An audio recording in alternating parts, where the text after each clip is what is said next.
Je vous montre dans cette petite vidéo comment j'ai transformé mon patron de couture, donc le patron du col roulé Boulou. C'est une première transformation parce que, croyez-moi, je vous en réserve pas mal. Avec ce petit patron, on va pouvoir se concocter quelques petites merveilles. Ok? Alors, pour cette première transformation, j'ai choisi de me faire une robe droite, moulante. Donc là, pas besoin de faire beaucoup d'efforts. Il suffit d'avoir le bon tissu. Ici, j'avais un jersey de velours avec pas mal d'élasticité. Je vous mettrai les infos en barre de commentaires, en barre de description, pardon. Donc je l'ai lavé comme recommandé, je l'ai repassé et je l'ai plié en deux dans le sens lisière contre lisière, endroit contre endroit. Mais avant, il fallait que je détermine le sens du poil. Parce que vous savez que le velours, normalement, il y a un sens. Donc si on le coupe à contresens, bah, c'est pas très joli, ce n'est pas très agréable. Bon, sur celui-ci, les poils étaient vraiment coupés très courts. Donc, bon, je pense avoir quand même réussi à déterminer le bon sens. Et je l'ai plié, comme je vous disais, endroit contre endroit. Bon, pas tout à fait lisière contre lisière, mais vous voyez un peu l'esprit, quoi. Donc voilà, je le plie comme ça et je vais venir disposer mon patron comme indiqué. Donc bord à bord et au niveau du pli. Une fois que j'ai bien positionné mon patron, je vais venir ici le recopier. Et moi, j'en profite pour ajouter les valeurs de couture parce que, comme vous le savez, ou comme vous ne le savez peut-être pas, mon patron est sans valeur de couture. Et c'est un choix que j'ai fait après avoir longuement réfléchi parce que je prévoyais de faire quelques transformations et je me suis dit que ce serait plus facile de les faire, pardon, sur un patron sans valeur de couture. Voilà. Comme ça, on peut mettre la valeur de notre choix, 1 cm ou 1,5 cm. Le tout, c'est de ne pas oublier de le faire. D'accord? Donc, je n'oublie pas de mettre mes valeurs de couture. Et si vous avez fait attention, vous avez vu qu'au niveau de l'ourlet, je n'ai rien ajouté. Je n'ai fait que tracer le bas de, du patron. Bon, ça c'est normal parce que cette ligne va me permettre d'ajouter, de rallonger, d'allonger mon col roulé pour avoir une robe, tout simplement. Et dans cette valeur que je vais ajouter, sera comprise la valeur de couture du bas, donc l'ourlet. J'espère que jusque-là vous me suivez. Une fois que c'est fait, j'épingle tout ça et je vais pouvoir découper. Ensuite, je passe aux autres pièces. Ce qu'il y a de formidable avec ce patron, c'est qu'on a 4 pièces. 4. Un dos, un devant, une manche et un col. Franchement, c'est... bon bref, il est tellement facile à faire. Et là, vous voyez, avec 4 pièces, je vais avoir une robe trop canon. Donc franchement, moi, j'adore. Donc je vais faire pareil avec pour le dos, parce que là, c'était le devant. Je plie mon tissu en essayant toujours d'avoir le droit fil. Je vais disposer mon patron, je vais le recopier parce que toutes les pièces se coupent au pli. Toutes les 4 pièces se coupent au pli. Le dos, le devant, les manches et le col. Pour la partie du col, j'ai choisi de faire un col moins haut que ce que prévoit le patron. Donc j'ai plié mon col en deux parce que le col entier fait 10 cm et moi je voulais un col qui fasse la moitié, donc 5 cm. Ça fait que je l'ai plié en deux tout simplement. Je l'ai recopié, j'ai ajouté les valeurs de couture et j'ai découpé tout simplement.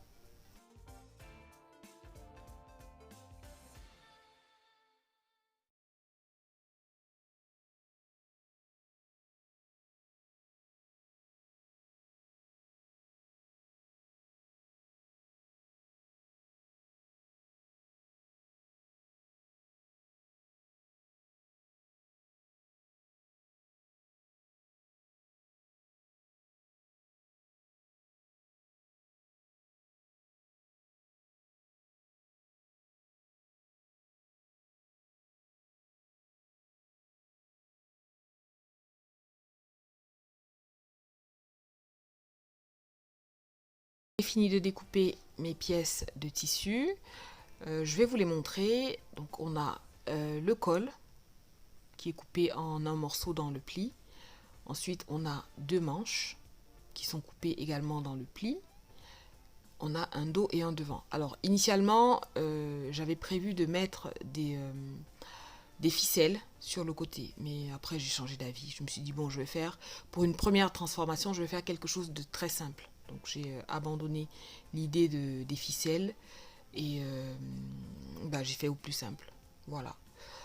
Alors on va commencer l'assemblage. Ici je vous propose un assemblage manche ouverte, c'est-à-dire que on va venir coudre la manche au reste du vêtement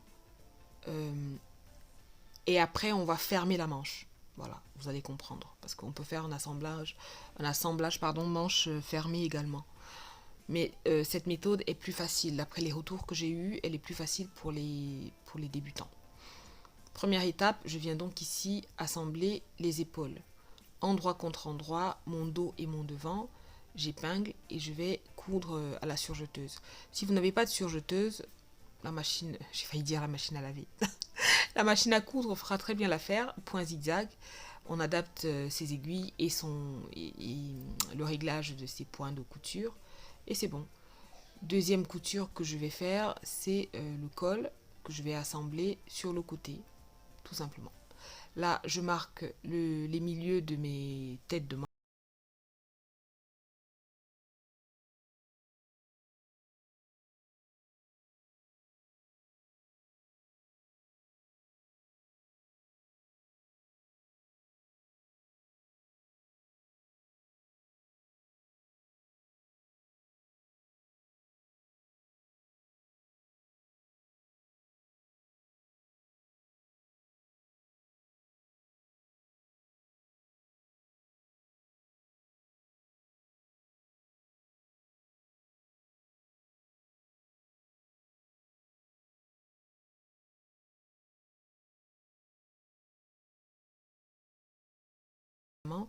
Je prends ma manche que je vais venir poser endroit contre endroit, bord à bord, au niveau de l'épaule du vêtement.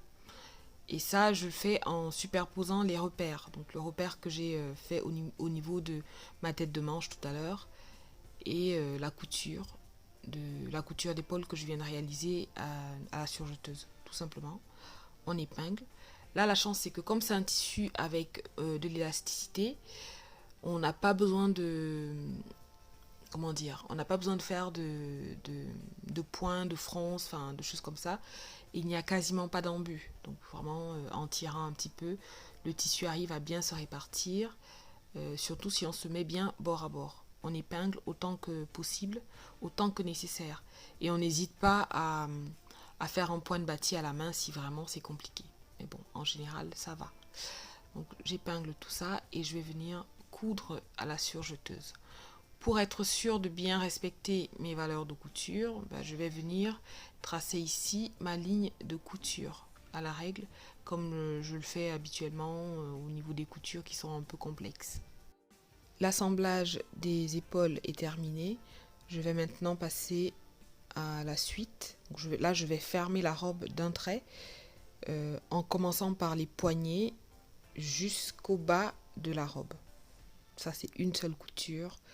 Et la robe est quasiment terminée. Donc, comme vous pouvez le voir, je mets mes pièces de tissu endroit contre endroit, bord à bord, je superpose, j'épingle, je commence par les repères. Ici, ça va être les coutures des aisselles ou des dessous de bras si vous préférez, que je vais superposer et épingler.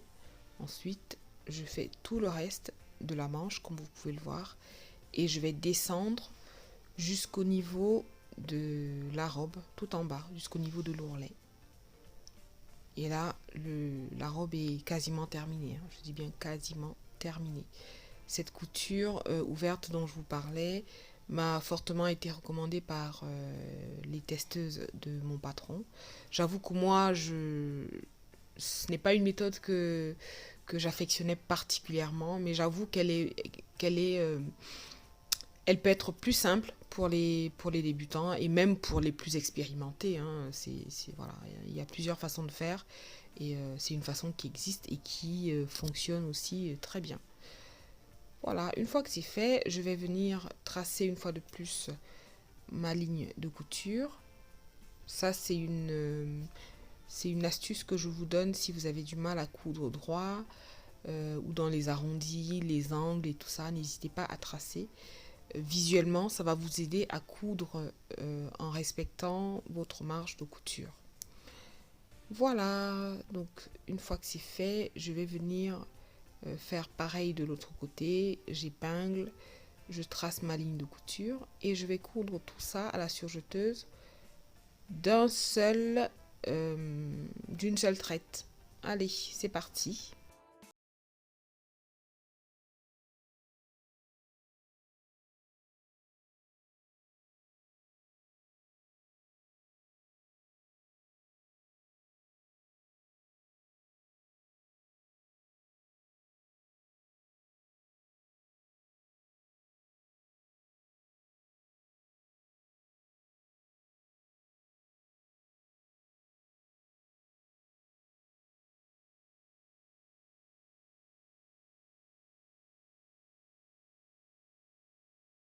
Une fois que cette couture est terminée, j'en ai aussi profité pour faire pour surjeter les bas de manches et de la robe. Donc là, je coupe les fils qui dépassent et pour les manches, je vais tout simplement venir faire deux rentrées d'un demi-millimètre à peu près et c'est bon.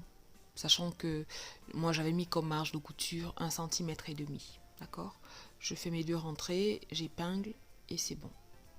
Je vais faire pareil pour le bas de la robe. Deux rentrées, j'épingle et c'est bon. Après, je vais coudre à la machine au point droit, un peu large, parce que là, on a quand même trois épaisseurs et que voilà, ça fait quand même un peu de volume.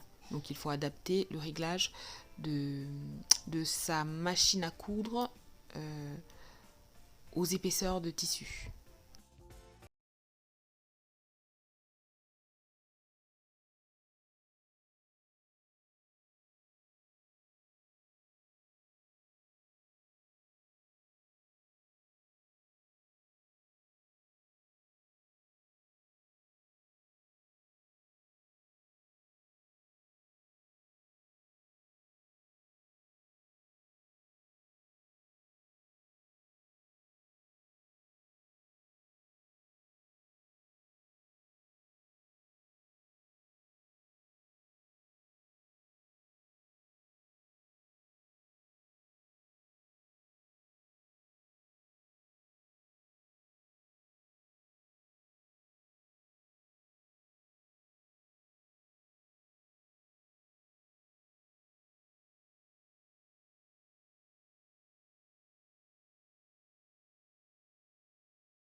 C'est celui du col.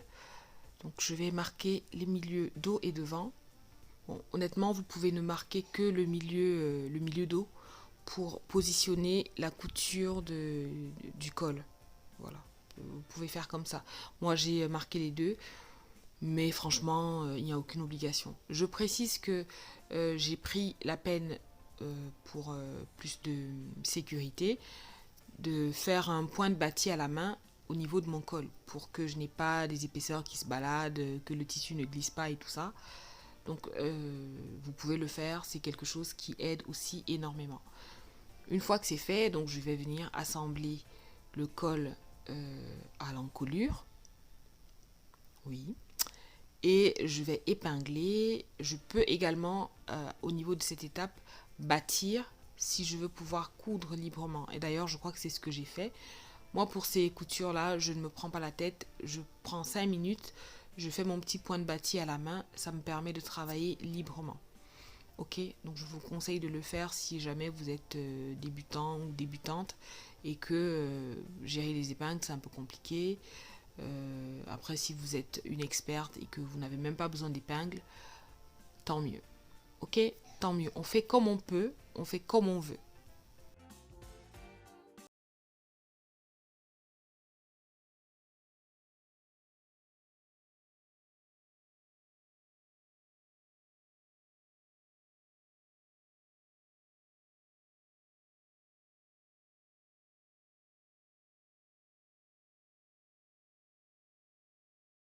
Je fais pareil pour les manches, j'ai bâti pour me débarrasser des épingles parce que là, les manches étaient vraiment très petites et je ne pouvais pas garder les épingles, donc j'ai décidé de bâtir pour pouvoir coudre librement. Donc n'hésitez pas, n'hésitez pas, n'hésitez pas. C'est une astuce qui fonctionne vraiment très bien et qui peut vous enlever le stress de coudre, de perdre une épingle, de voilà. Moi en tout cas, je ne me gêne pas, hein. Dès que je vois que c'est une couture un peu compliquée, ou je sais que les épingles vont me gêner et que je n'ai pas envie de me prendre la tête avec ça, je prends mon fil, je bâtis et c'est bon. Donc là, c'est la couture de l'ourlet, comme je vous ai dit. J'ai fait deux rentrées d'un demi-centimètre à peu près, 1 centimètre. J'ai cousu au point droit. J'ai commencé ma...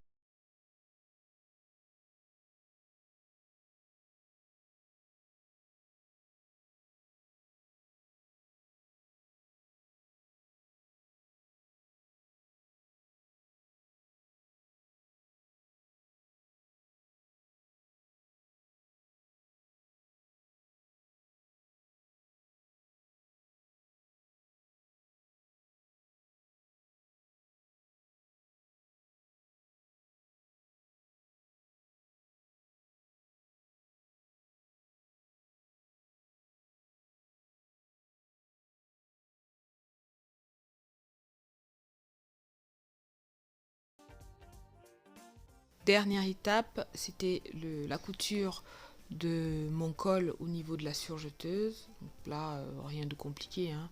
Je suis passée à la surjeteuse. D'ailleurs, ça m'a permis de tester une fois de plus la puissance, les limites de ma surjeteuse. Franchement, bon, je trouve qu'elle a quand même pas mal assuré. J'ai cousu sans problème et voilà, j'étais plutôt satisfaite. Mais par mesure de sécurité, j'ai quand même fait un point à la machine pour bien sécuriser tout ça. Et, j'étais très contente du résultat. Voilà, que je vais pouvoir vous montrer. Et voilà, j'espère que ce résultat vous plaît. En tout cas, moi, j'adore. C'est tout à fait mon style. Euh, une robe sexy, moulante. Bon, bref, enfin, tout ce que j'aime. Tout ce que j'aime. En plus, je suis bien couverte. Bon, je ne suis pas très couverte, mais en tout cas, je n'ai pas froid. Parce que le tissu tient bien chaud et il est tout doux sur la peau. Moi franchement, j'adore. J'aime beaucoup. Avec les bottes comme ça, je trouve que c'est très sexy. Bon, vous me direz ce que vous en pensez en commentaire. N'hésitez pas à partager vos créations avec moi. Avant de partir, je vais vous inviter à me laisser un pouce en l'air, d'accord? À me laisser un commentaire et à vous abonner si ce n'est pas encore fait. Allez, à bientôt!